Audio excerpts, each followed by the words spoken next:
Do it. So we've been working on improving people's grip positioning and grip strength. For a while, we had a rash of people using the hook grip on their deadlifts. So the problem with that is the deadlift is so heavy and the time under tension is so long that you'll really start to damage the nerve as it travels down along that thumb, as well as create some problems with the thumb joint itself.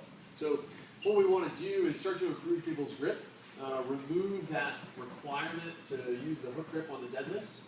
But the other thing that we start to see is that we start to lose that finger position. So folks will sometimes complain of grip strength endurance when they're doing Romanian deadlifts and high repetition deadlifts. So we've got the axles here. These are going to help us improve that grip strength by focusing on a little bit broader hand position, but I want you guys to understand how to teach placement of the grip on that to maximize use of that grip power. If we take a look at the muscles around the hand, we're meant to be the most dexterous. We're meant to have the most precision with our thumb, our pointer finger, and our middle finger. If you guys are eating here, you can see Amber holding her fork between her thumb, her pointer finger, and her middle finger. What she's not doing is grabbing it through the base. I'm not. The majority of our strength in our hand, of our motor power in our hand, is meant to come through that pinky and ring finger. And so when you see people start to lose their grip, they start to lose it at the pinky and ring finger first, and then it starts to falter. The people who have that strength through here have no issues sometimes all of a sudden losing it in the front position. So there are a couple of things that relate to that. One, these muscles are largely fed by the ulnar nerve as it travels down, out the base of the neck, down through the armpit, through the underside of the arm, through the forearm, and then works those muscles. So if that person has a slumping posture, what that does is that depresses the rib cage and puts some extra tension on that ulnar nerve as it travels out and down through.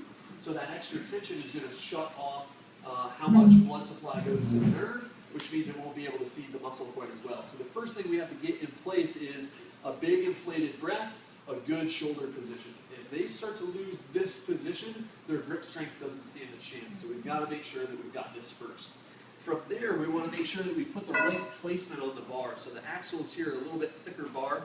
What you want to do is get your thumb and pointer finger as wide as you can, and then wrap them tightly around the bar just like so. Okay? From there, you're going to take your pinky and pull it as far away from your pointer finger as you can, and then wrap it around. So what you don't want is the hand really close together. You want a nice wide hand. But you notice the pinky's a little bit shorter, so what you're going to have to do is rotate that fist forward a little bit to get the pinky underneath the bar. So what that looks like from the top is they've got a good tall position. They wrap the thumb and pointer finger around, then they spread that pinky across, and then create just a little bit of wrist flexion, just like this. You guys see that? The smaller the bar is, the less wrist flexion is required because the pinky can get around it. But in these axle bars, you want to have a little bit of that flexion. If you don't have the flexion, you'll rip that bar right out of your hand. But if you have a little bit of flexion and you have a nice wide hand position, you're going to be able to hang on to that bar.